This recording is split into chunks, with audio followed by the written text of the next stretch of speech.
and welcome to Flash Forward. I'm Rose, and I am your host. Flash Forward is a show about the future.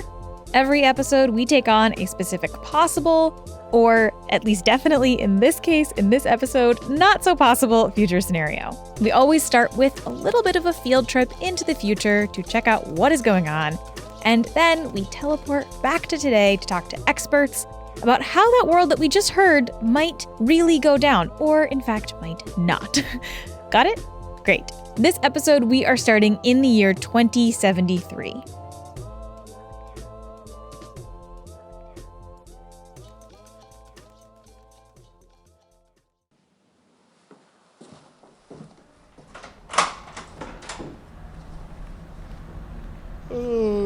Morning.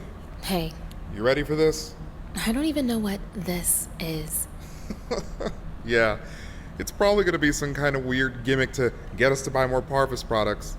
As if we could spend our Parvo bucks anywhere else. Good morning, everyone. If you'll follow me, we are headed to the Norton Amphitheater at the end of the hall. You know, we could just leave right now. I mean, it could be fun, right? I heard some of the engineers and experiences are consulting on that new Jupiter hotel. Oh no, I am not going to space. You can go to Jupiter. I will stay right here on Earth where there's gravity and solid ground. Thank you very much.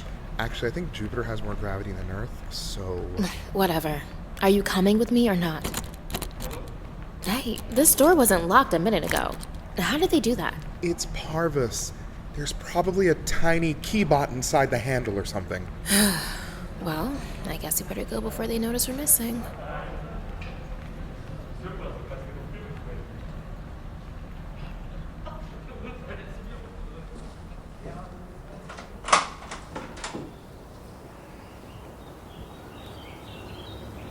Welcome to Parvis Experiences. From the company that patented self-inserting contact lenses comes a new line of one-of-a-kind wellness and team-building experiences.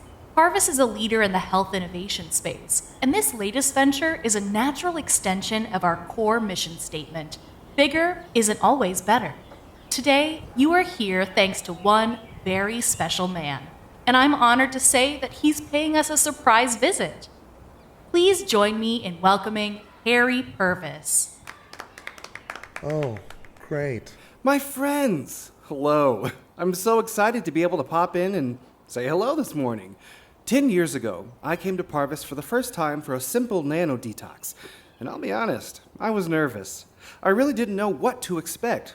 Sure, I had heard great things, but you and I both know that these kinds of detox techs can be, well, let's say hit and miss, shall we? But the moment that pod closed and the experience started, I realized that this was, in fact, the real deal. My mind was cleared. My body was rejuvenated. I could see clearly my mission, my purpose. I could feel the potential that was inside me all along. It was like a door opening to endless possibilities, and that door had been inside of me all along. I credit Parvis with at least 49% of my success. Can't give them the full 50, otherwise they might ask for ownership. And ever since that day, I've been a loyal customer, and now, owner of the company. Yeah, we know. And of course, your lovely tour guide here was my first ever technician. She's now a lead scientist at Parvis, so you're all in good hands. I'm proud to offer the Parvis experience to all of our employees. And as a special show of gratitude to you, my most essential workers, I've set you up with a very, very special experience today. Not even my closest board members have got to try this out yet. Oh, speaking of, can't keep the board waiting. Off I go. Please enjoy. And remember, it's all about your perspective.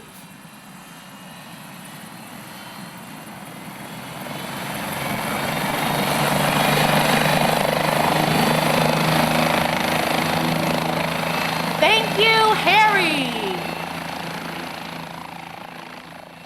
Now, I understand you all work for Parvis in the custodial engineering department. Is that right? You know, this experience will only be as valuable as the effort you put into it. Yeah, we're janitors. Excellent, excellent. Well, you're all very lucky to be here today. In fact, this is the first ever Parvis retreat for corporate success, or PRIX for short. They cannot be serious. If you could all make your way to the front of the room, gathering close now, we want to minimize the distance you'll have to travel later. I'm sure you all have a lot of questions, but everything will make much more sense once we change our perspective.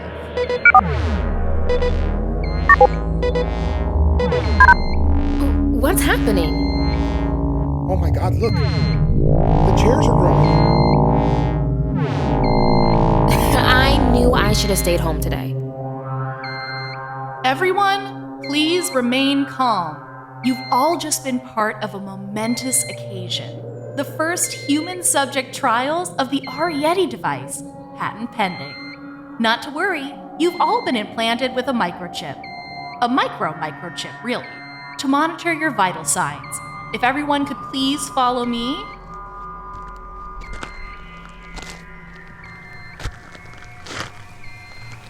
As you can see, we find ourselves in Parvis Park.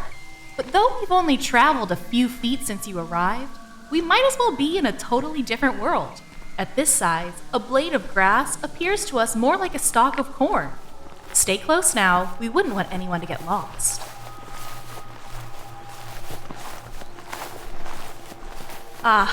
Notice how we can hear the movement of the grass.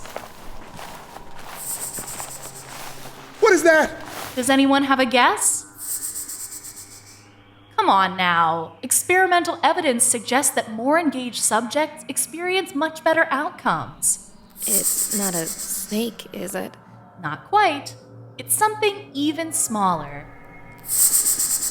A common garden ant. Of course, at this size, it might remind us more of a large dog. But don't worry. As long as we don't get in its way, it's completely harmless. That does not look harmless to me. Now for the real fun. Oh, great! The amphitheater door has automatically locked behind us. There's only one way for us to get back into Parvis headquarters at this size. The front door. It's only a few blocks away, but at our current size, that will feel more like a 5-mile hike over rough terrain, with many obstacles in our way to be overcome. It's 9 a.m. right now. The weather forecast predicts a thunderstorm around noon. We need to make it back inside before then, if we want to avoid the possibility of death by drowning or hypothermia. Okay, no. You know what? Nope. Excuse me. I did not sign up for this. Actually, you did sign up for this. Experimental trials are part of your employment contract with Parvis. HR did not mention that. Well, HR isn't legally required to inform you of that contract provision. But I'm sure if you look the contract over with your attorney, that you notice Clause 14b includes a commitment to support all of Parvis's scientific testing in mind, body, and spirit. Now then, let's begin.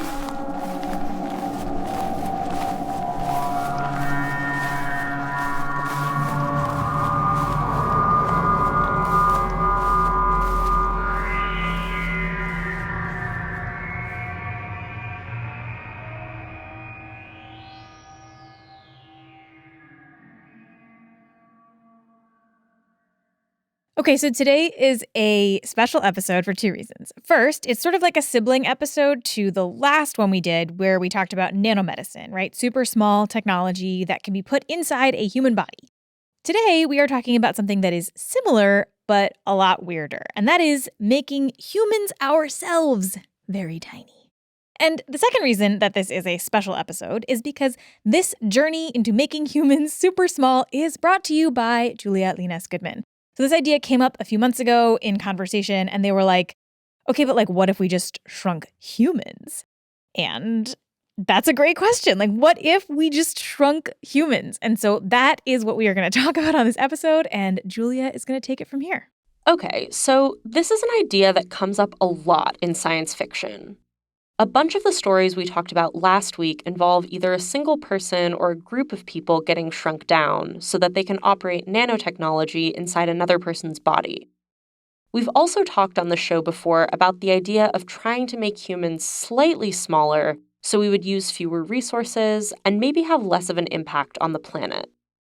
But neither of these are actually why I personally am interested in this idea.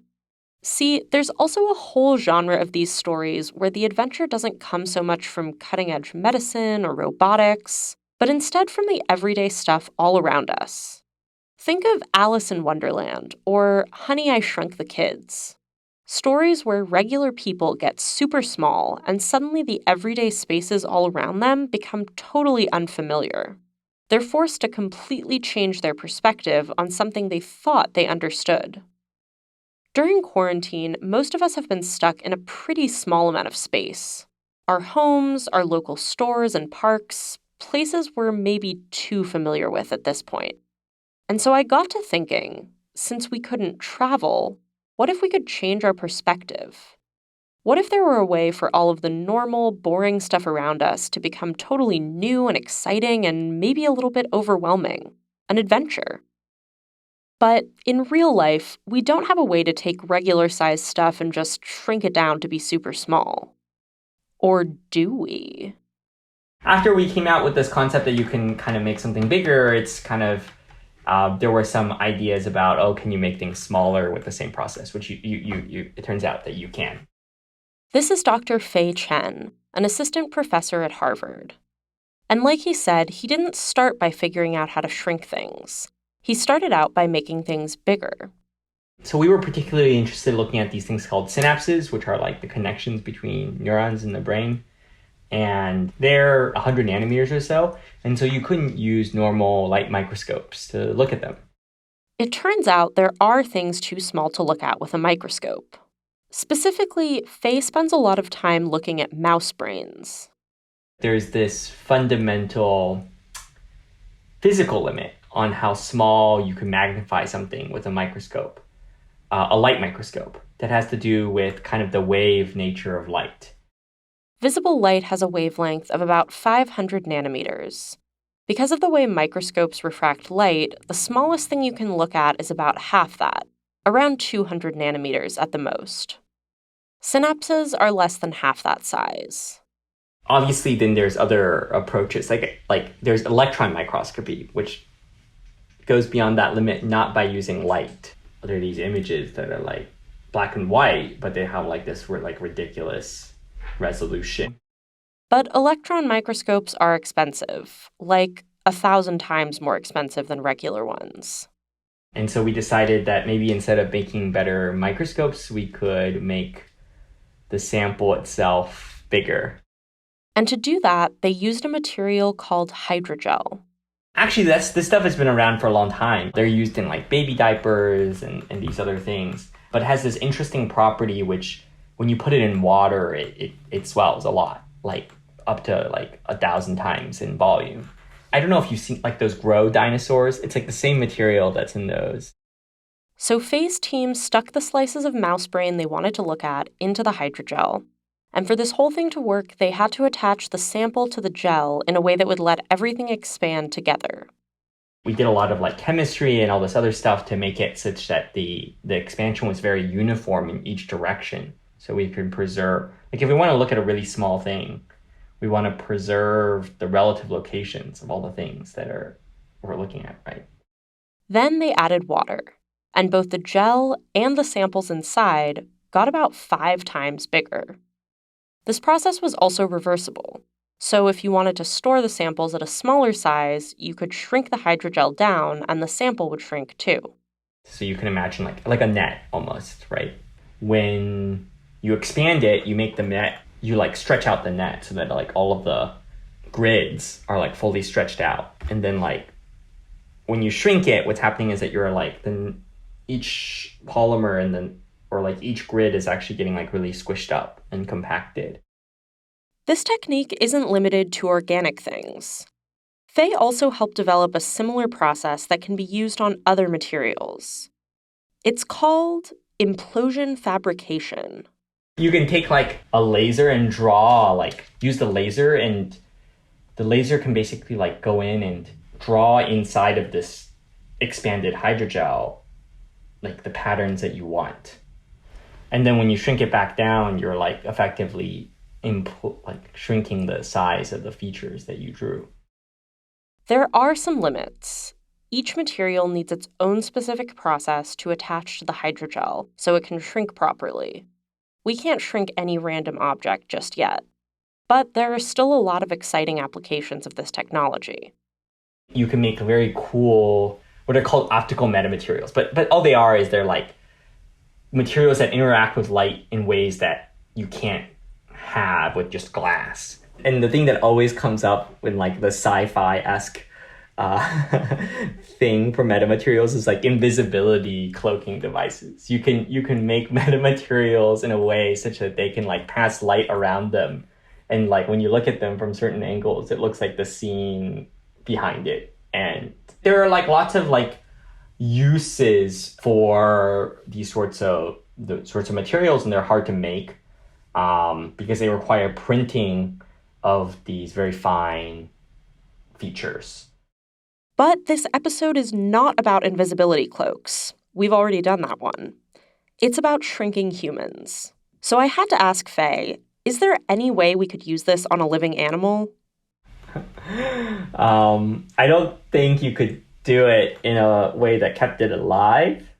There are obviously a few reasons for that, but one of the big ones Faye mentioned is this physical property we talked about last episode, the surface area to volume ratio.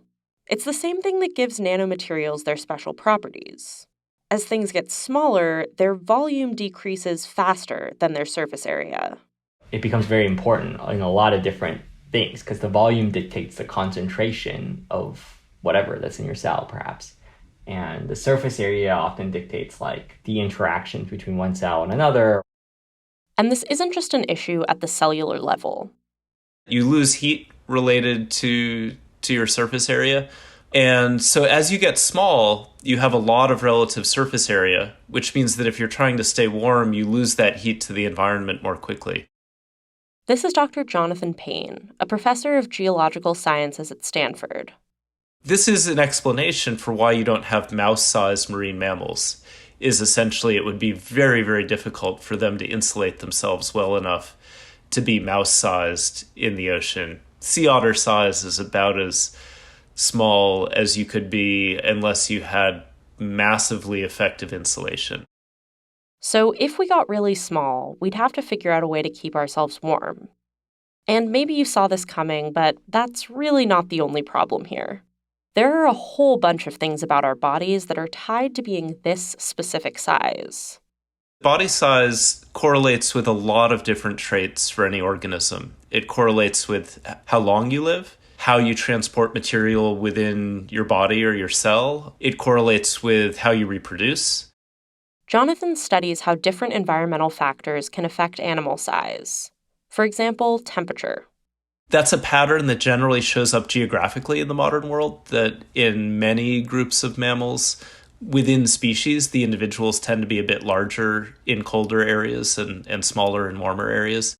By the way, when Jonathan says the modern world, he means that in evolutionary terms. The last 100,000 years or so. So it's possible that as the world gets hotter, humans could start naturally adjusting to be smaller. But we're not talking about shrinking ourselves in hydrogel here. That process involves evolution and might also take a really long time. Shrinking someone over their individual lifetime would be a lot harder. But there are factors that can have a faster impact on an animal's size. So if we're talking about humans, we're talking about how well we feed them and the nutrients we give them in the first 12 to 13 years of their life, because that's where all these growth changes are really happening. This is Dr. Sebastian Alvarado, an assistant professor at Queens College with the City University of New York. He also researches how environmental factors impact animals' bodies, but on a much shorter timescale. When I did my PhD, or when I was selecting a PhD advisor, I had found a very interesting story that was recently published about how maternal behavior could affect the way genes are regulated in the brain. And for me, that sounded a lot like how the X-Men awaken their powers when they go through some sort of traumatic event. And genes aren't these static objects, but they are these very dynamic things that change with all kinds of experiences. There are lots of things we might be able to tweak to change the size of an animal. Something like fish in a tank, if you make them really crowded, there's going to be an upper limit of their size just due to the resources available. And that would be one way to shrink things. Sebastian studies how exactly these living conditions are able to influence animals' bodies. One of the key ways is a process called DNA methylation. DNA methylation is a modification that gets made to one of the building blocks of DNA. And what's really interesting about it is that it has a function. It often acts like a molecular off switch to a gene if it's situated just before that gene starts. What's really cool about it is that it's reversible. You can add methylation and you can remove it as well. And there are all kinds of environmental triggers that can lead to the removal or the addition of methylation to very specific genes in very specific tissues. When our lifestyle or environment changes, it can literally change our DNA. But Sebastian also wanted to know if it was possible to trigger these types of changes artificially, specifically in ants.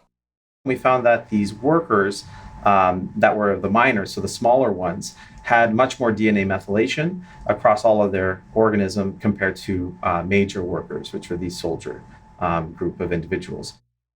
So if you just look at the genetic material of one of these smaller ants, you'll see that it has a lot of methylation. The question is, does the methylation cause the smaller size, or are they just correlated? If you had chemicals that could add or remove DNA methylation, would that change the size of the ants? Well, Sebastian did have those chemicals, so he tried it. And it worked. We found that those that emerged after being treated with this methylation enhancer were actually smaller compared to controls, and those that were treated with the methylation inhibitor were actually larger than the controls. And this wasn't just like a tiny, imperceptible size difference. A 10% change in DNA methylation at that site was associated with a 10% change in size of that individual. Okay, so this is huge news for the idea of shrinking humans. We literally already have done this with ants. Of course, it's not going to be quite that easy. First of all, there are just a few differences between humans and ants. Also, some biological changes can be switched back and forth, but others can't. When it comes to things like growth, I'm imagining bones, muscle tissue, all these things. It's hard to go back on how a bone becomes this solid tissue that it's kind of unchangeable, right? It needs to be because it's supporting your body and its weight and all those other things. Things like muscle growth, working out, these are things that have more plasticity. You can grow a new muscle, you can grow new skin. So these are things that perhaps affecting these tissues is a little bit more accessible than perhaps bone or your size. But as far as your skeletal structure, that's going to be a little bit more difficult to go back on. We couldn't use this process to just grow and shrink ourselves at will. At least right now, these would be more permanent body size changes. More like the story we talked about last week, where the scientist shrinks his assistant and then admits he doesn't know how to reverse the process. However, I would say that if you are, let's hypothetically, on a separate planet or in an environment where you can control absolutely everything, you most definitely probably could control the developmental trajectory and the chemical and physical cues that lead to size variation. For the ants, Sebastian specifically added the chemicals while they were in the larval stage, when most ant growth happens. For humans, the equivalent would have to be sometime before the early teenage years. That's when most of our height growth happens. But the idea of changing our bodies that young brings us to some of the major ethical issues at play here. I do think there is a slippery slope here. I mean, that then we really are looking at, well, lots and lots of potential changes that are easier for the people around us and not necessarily better for the person who is undergoing the changes. And that's what we're going to talk about when we come back.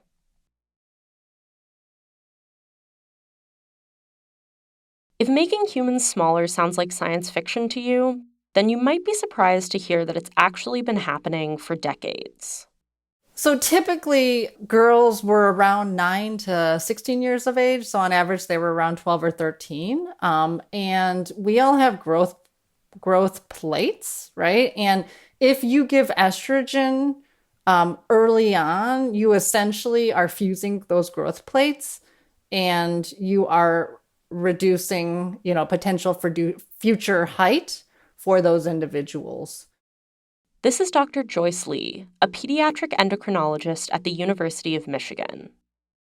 In the 1940s, doctors realized that hormones during puberty triggered the end of bone growth in human bodies. There's a reason why we don't just keep growing forever, right? In particular, estrogen seemed to be one of the main actors here. It looked like when kids had more estrogen, they ended up being shorter. So doctors actually started giving certain kids estrogen to keep them short. You might be wondering, why would people want to do something like this? The reasons included parents who were concerned about the social implications of their daughters being too tall, difficulty and expense in finding clothes that fit, lack of interest in schoolwork and play. The single most commonly cited social reason for reducing height of tall girls was social attractiveness. They were worried that tall stature would contribute to their daughter's self-consciousness and shyness, or that her size might jeopardize her social contacts. Like, parents were worried that if their girls were too tall, they would not find a husband and they would not get married. You probably noticed that Joyce didn't mention boys here, because this was pretty much only done to girls. And there were a lot of side effects. Nausea, headaches, weight gain, breakthrough bleeding, ovarian cysts, rare cases of thromboembolism or clots. When they use the estrogens, they use them at such high doses that these are doses now that would not be considered safe for administration because of, there's like risk of clotting and other things because the doses were so much higher, and like sort of the side effects of the therapy were not really known. The amount of estrogen you'll see in like a typical oral contraceptive pill is nowhere near what the doses were when those girls were being treated way back when for tall stature. These treatments consisted of up to 400 times the amount of hormones in today's typical birth control pill. Later studies found that some of the medications used could reduce fertility and cause cancer. I feel like we have to pause here to emphasize how absolutely wild this is. Young girls were given huge doses of hormones, mostly so they wouldn't get too tall to be attractive to a man? What? And this wasn't just like one weird doctor doing this. This happened to thousands of women across the United States, Australia, and Europe. Meanwhile, the actual impact on height was questionable at best. Doctors at the time reported that girls given this treatment stayed 2 to 4 inches shorter than their predicted height. But because height predictions are imperfect and there were very few controlled trials, it's hard to know how effective it actually was. The supposed benefit was that girls would fit in better, have more friends, feel happier about their bodies. But that didn't really happen. So there was a study that looked at women who were evaluated for tall stature, and about half of them were treated with estrogen therapy, and then about half of them were left untreated. So they did do a study to look at their psychosocial outcomes, and they apparently had similarly poor psychosocial outcomes in terms of depression, eating disorders. There did not seem to be any psychosocial benefit of the treatment.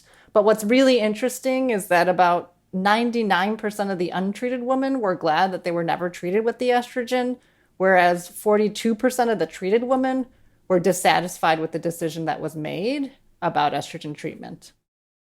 Regardless of whether or not girls received the treatment, one of the main factors correlated with later depression was whether they felt like they got to make the decision themselves. Women who said they had an active say in their treatment decision were significantly less likely to experience depression. This gets at one of the key ethical issues with changing human size. Even if we do have a foolproof way of shrinking people, should we? And who gets to make that decision? I do think there is a slippery slope here.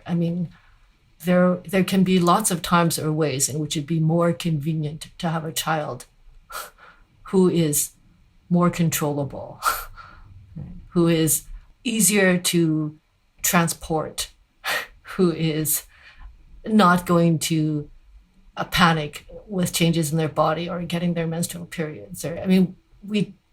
There's such a spectrum of personalities, of needs, of intellectual understanding, of physical capacity.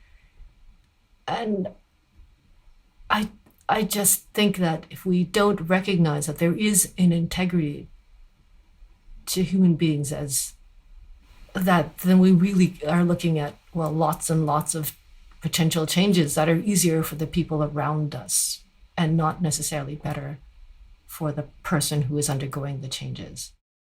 This is Sylvia Yee, a senior staff attorney with the Disability Rights, Education, and Defense Fund. In October of 2006, 2 doctors published a paper about procedures they'd done on a 6-year-old girl named Ashley.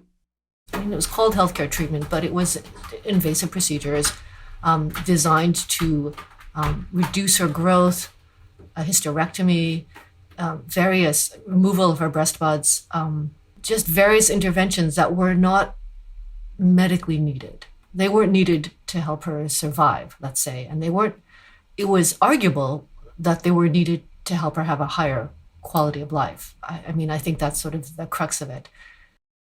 The treatment also included high doses of estrogen to end Ashley's growth. Her final height ended up at 4'5". Ashley's parents, who chose to remain anonymous, said that they pursued the treatment to improve their daughter's quality of life. Ashley has a disability that means she can't speak or move by herself, so they hoped her small size would allow them to carry her more places. But they don't have a way of communicating with her or asking her what she wants. And Sylvia says this is one of the problems with the way this treatment was done. In Ashley's case, the hospital and the parents made the decision without any outside oversight. First of all, that it should be something that is not just a decision made between a family and their doctor. Since a person with disabilities and presumably with developmental and intellectual disabilities is involved, there needs to be more transparency and more safeguards around the administration of these surgeries and this kind of growth attenuation. And then second, that whoever is an ultimate decision maker in this should have some education and awareness of the other side, that it isn't just a matter of the parents really want this, so it should be okay. The hospital later admitted that it broke the law by failing to get a court's permission for some of the procedures. It's unclear how many other disabled kids have received these types of treatments. But after news broke of Ashley's story, the National Disability Rights Network estimated that thousands of parents were actively exploring the idea. Even if hospitals do get all the legal permissions needed, Sylvia says this still raises a deeper issue about who gets to change a person's body and why. In the medical world in particular, people with disabilities are regarded through a medical lens, primarily through their diagnosis. Your potential as a person, the quality of life you have, what you're going to be able to do, how long you will live, what you need, is often decided through the label of your diagnosis. So for people with disabilities who are always trying to push the social model, that it's not just my diagnosis, it's the interaction with the world. If I have sufficient services and supports and opportunities, a level playing field, you have no idea what I can do because I've never been given that yet. This is something Joyce brought up too. Giving tall girls hormones to keep them short isn't common anymore, but not just for medical reasons. There are social factors here too. And what's really fascinating is what the threshold of treatment was for tall stature and how that changed over time. So when physicians were asked how tall is too tall for a girl, in the mid-60s, it was around 5'8". That might be the threshold at which they would want to treat. But that rose to 5'10" in the late 60s, and then close to 6 feet in the late 70s. This treatment didn't fall out of favor because women don't get tall anymore. The definition of tall changed, and so did the definition of womanhood. The primary purpose of women is no longer to get married, right? I mean, I would say that those sort of forces probably exist currently, but I would say that there's probably more openness to this notion that girls are independent beings who have the ability to choose what they want to do with their life, it's more acceptable, right? It's okay to be 5'9" and be a girl. It's actually an advantage if there are certain things that you want to pursue in life. If the world is too hard to live in for tall women, we probably need to change the world, not women's bodies. And we could say the same thing if the world is too hard to live in for disabled children and their parents.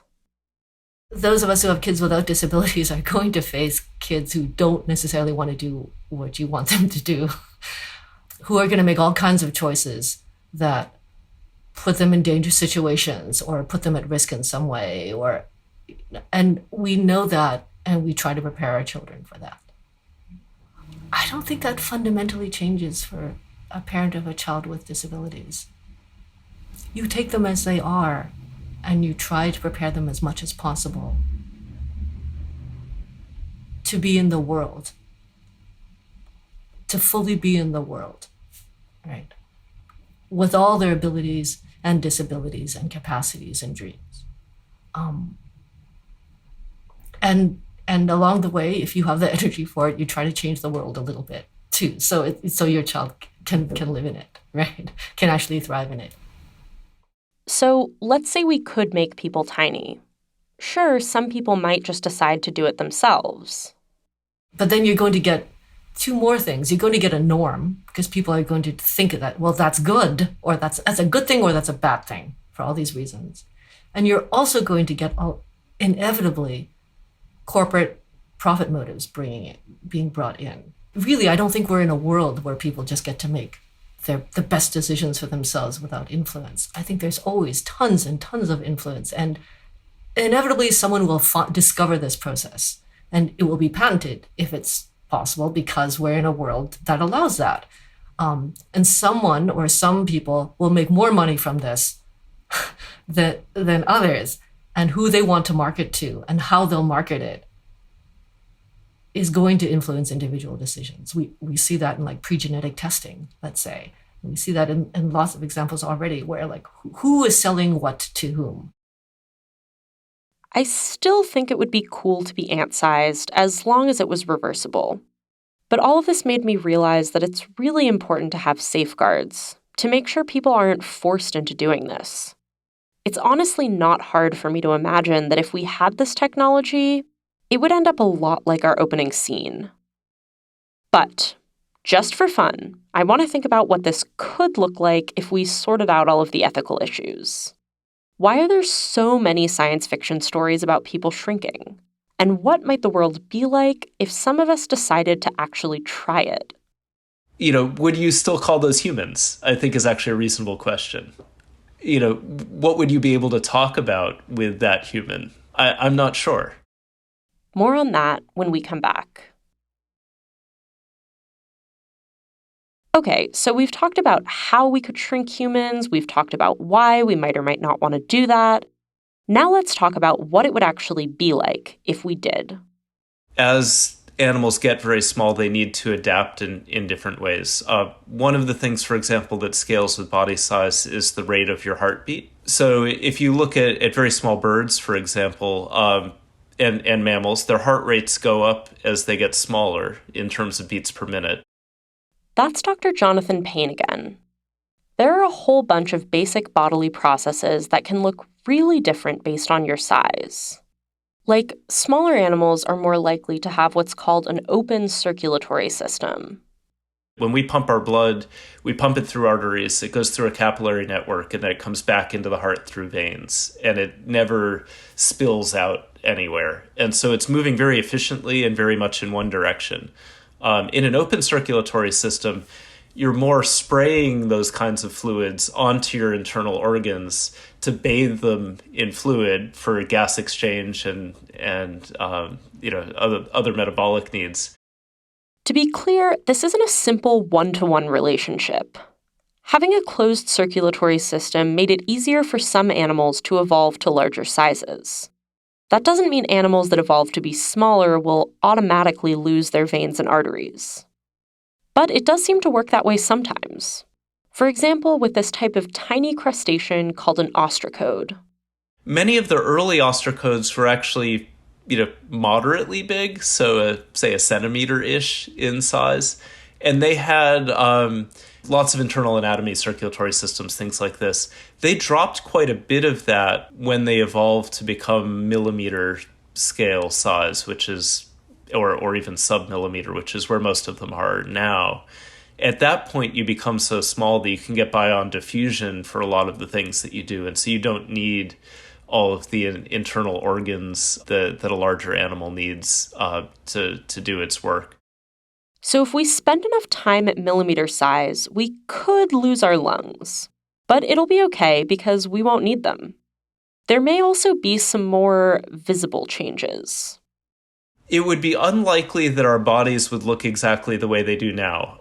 One of the other places that shows up is in terms of bones and muscles. The strength of your bones and muscles is related to their cross-sectional area, but the amount of mass that they need to be able to move around or support is related to your volume. And so as you get smaller, it's actually much easier to have very thin limbs. If humans got a lot smaller, we'd have to be prepared for things to get pretty weird. The very smallest amphibians often start to lose digits. So, we have, in our bodies, typically 5 fingers and 5 toes on each hand. And that's typical of most vertebrate species on land. The very, very, very small ones often start to lose these digits. And it appears basically that they're getting so small that having digits at that size doesn't really do anything. And so there's no more selective pressure to maintain the development of those digits. And so they lose them in fairly random ways. Some of these biological changes could also have a pretty big impact on our society and culture. In mammals and in most other animals, body size correlates a lot with lifespan. Humans benefit a lot from living a long time, right? And we learn for several decades before we're more or less independent in modern societies. If you're mouse size, you probably only live for a couple of years. Can you fit all of that training to create something that acts like a modern human into just a year or two of development? My guess is probably not. Being tiny might require us to completely rethink our educational system, our family structures, not to mention the literal spaces we live in. I think we'd have to live maybe underground or up in trees. I think, the way tiny animals often live, like burrowing into burrows or hiding up in nests, because there's a lot of things that happen on the ground with predators. This is Mika Perks, an author and director of creative writing at the University of California, Santa Cruz. She's been interested in stories about tiny people ever since she was a kid. The books about tiny people that are children's books are often about kind of how fun it is that they repurpose giant human things to tiny sizes, like they use a needle for a sword or a matchbox for a bed.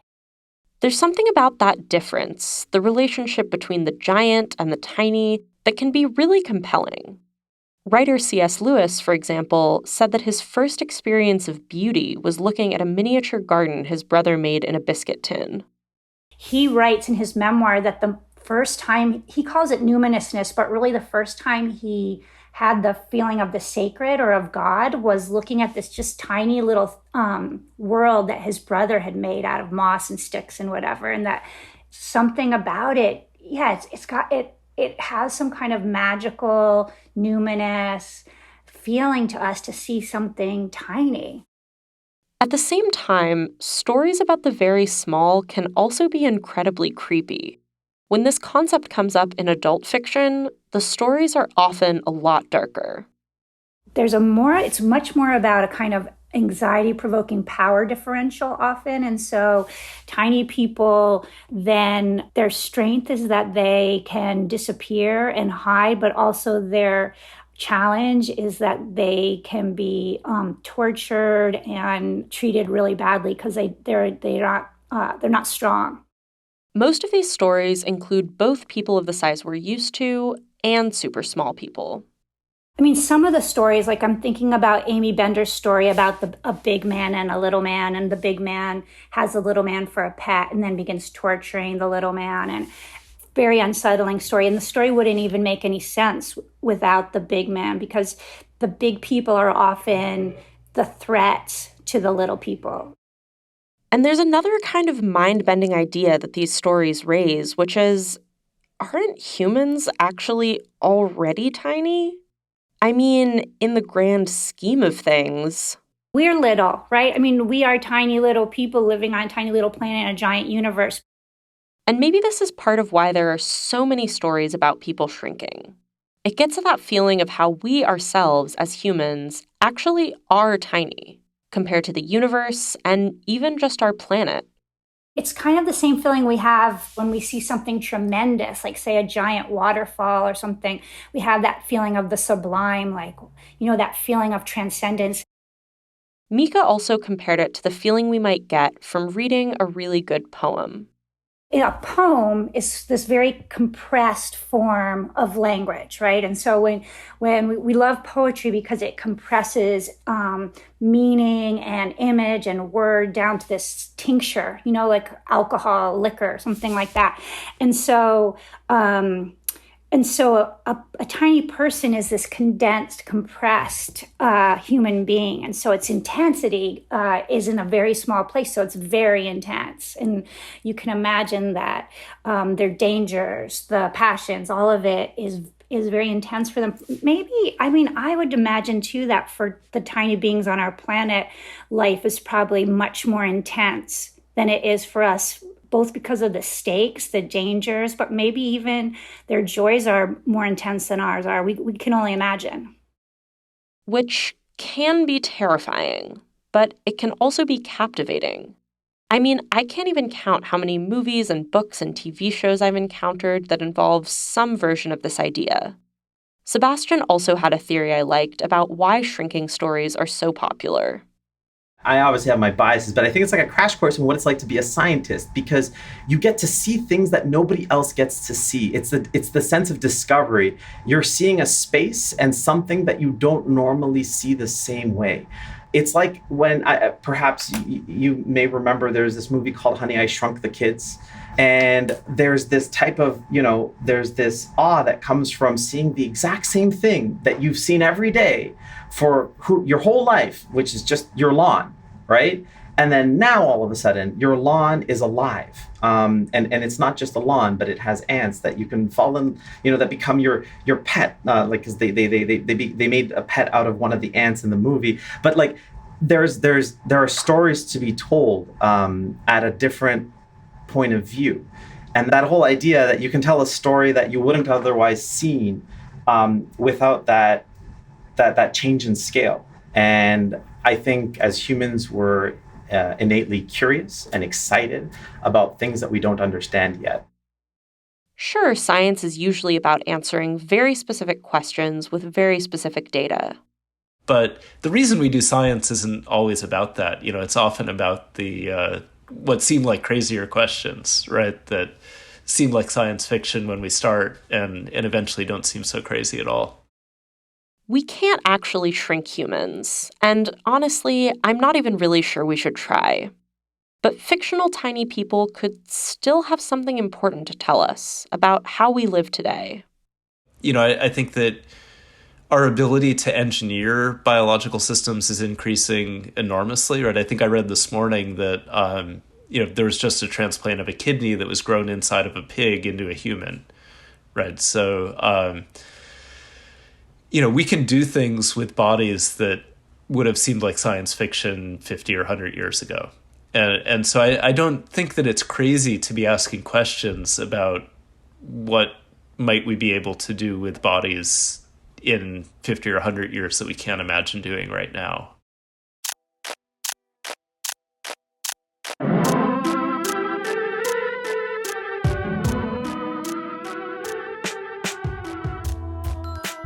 Flash Forward was created by me, Rose Eveleth. This episode was reported, produced, and hosted by Julia Linas Goodman. The intro music is by Asura, and the outro music is by Hustleonia. The episode art is by Maddie Lubchansky. The voices from the future this episode were played by Chelsea B. Coombs, Ashley Kellum, Brett Tubbs, and Henry Alexander Kelly. You can find out more about all of them in the show notes. Please do check out their work. They are amazing. If you think you've spotted one of the little references that Julia and I have hidden in this episode, you can email us at info@flashforwardpod.com. If you are right, we will send you something cool. And if you want to discuss this episode or some other episode or just the future in general, or whether or not this discussion should be happening at all, on Facebook, you can join the Facebook group. Just search Flash Forward Podcast and ask to join. And you can find a long conversation about whether or not we should leave Facebook. So feel free to join and voice your concerns, or email me and let me know if you would like to be in some sort of group to discuss the show, but you aren't on Facebook, and you'd rather something else. And ideally, you'd tell me like what that other thing is, like a Discord or a Slack or something else. Just let me know. info@flashforwardpod.com. That's me. If you want to support the show, there are a couple of ways you can do that as well. You can head to flashforwardpod.com/support for more about how to give. But if that is not in the cards for you, you can head to Apple Podcasts and leave a nice review. Those reviews genuinely really do help. Or you can just tell your friends about the show. That also is a huge help. Okay, that's all for this future.